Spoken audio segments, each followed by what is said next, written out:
میں پی سب سے پہلے وہاں پہنچوں گی، لیکن وہاں تو خواتین کا رش جمع تھا۔ اس سے پہلے کہ خواتین کے مجمع میں گھستی، تیزی سے چلنے کی وجہ سے سیکن بھاری وجود سے بڑی زور سے ٹکرا گئی تھی۔ مجھے تو یوں لگا کسی کھمبے سے میرا سر جا کر ٹکرا گیا ہو، پورا سر ہی تو گھوم کر رہ گیا تھا۔ کچھ پل تو مجھے کچھ یوں لگا کہ میری آنکھوں کے سامنے تارے سے گھوم گئے تھے۔ جب کچھ ہوا اس بہتر ہوا تو میں نے سامنے دیکھا تو ایک بنا قمیض کے ایک سانولا موٹا بھدھا وجود تھا۔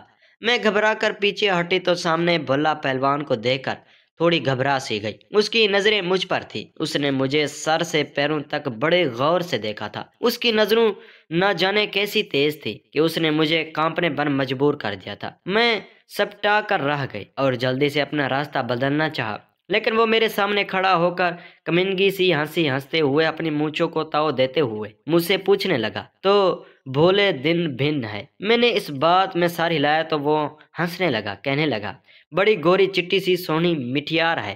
اس کی بات سن کر میں نے تنفر سے اسے دیکھا۔ اس کی نظروں میں عجیب سی تیزی تھی۔ میں نے کہا، بلا بھائی جان راستہ چھوڑو، میں نے سامنے جانا ہے ورنہ مجھے جگہ نہیں ملنی۔ میرا لہجہ ذرا سخت تھا لیکن پھر بھی وہ ہنسنے لگا۔ سونیو کہو تو اسپیشل کرسی رکھوا دوں۔ مجھے اس کا یہ دل پھینک انداز نہایت ہی برا سا لگا۔ میں گھورتی ہوئی وہاں سے چلی گئی اور اپنی سہیلیوں کے ساتھ بیٹھ گئی۔ وہ بھی ہنستا ہوا چلا گیا۔ کشتی شروع ہونے سے پہلے دونوں پہلوانوں میں یہ طے پایا کہ جیتے گا وہ ہارنے والے سے اپنی بات منوائے گا اور ہارنے والے کو ہر حال میں جیتنے والے کی شرط ماننی ہی پڑنی۔ دونوں پہلوانوں نے اس شرط کو قبول کر لیا اور 5 بجے کے قریب دونوں پہلوان لنگوٹ کس کر کے اکھاڑے میں اترے۔ بھلا پہلوان جسامت میں بھولا بھائی سے قدرے بھاری تھا۔ کشتی شروع ہوتے ہی بھلا اور بھولا گھتم گھتا ہو گئے۔ بھولا پہلوان کے پہلے حملے سے بھلا پہلوان بوکھلا گیا اور دور جا کر کھڑا ہو گیا۔ بھولا پہلوان کو ہر حال میں یہ مقابلہ جیتنا تھا۔ بھلا کو ہارتا دیکھ کر بھولا پہلوان مزید جوش میں آ گیا۔ بھولا پہلوان پہلے ہی حملے میں اپنی جرات دکھا چکا تھا۔ بھلا پہلوان یہ داغ رسوئی دھونے کے لیے ہر حال میں یہ میدان مارنا تھا۔ بھلا جلدی بازی میں کوئی غلط کام نہیں اٹھانا چاہتا تھا۔ کشتی کے کچھ دیر بعد بھولا پہلوان کا پلڑا بھاری ہونے لگا۔ 40 منٹ کی لگاتار کشمکش کے بعد بھولا پہلوان نے بھلا پہلوان کو ہرا دیا۔ بھلا پہلوان اپنے شکست پر انتہائی رنجیدہ تھا۔ بھلا پہلوان کے چاہنے والے تسلیاں دینے لگے، کہا دل چھوٹا نہیں کرنا، جیتے گا تو ہمارا پہلوان ہی۔ بھلا پہلوان نے اپنی شکست کا داغ دھونے کے لیے اگلے ہی دن اکھاڑے میں بوریاں بستر ڈال دیا۔ وہ اب تک کتنے ہی پہلوانوں کو پچھاڑ چکا تھا۔ آج بھلا پہلوان خوب جوش میں تھا، اس لیے دوسرا مقابلہ وہ ہی جیتے گا۔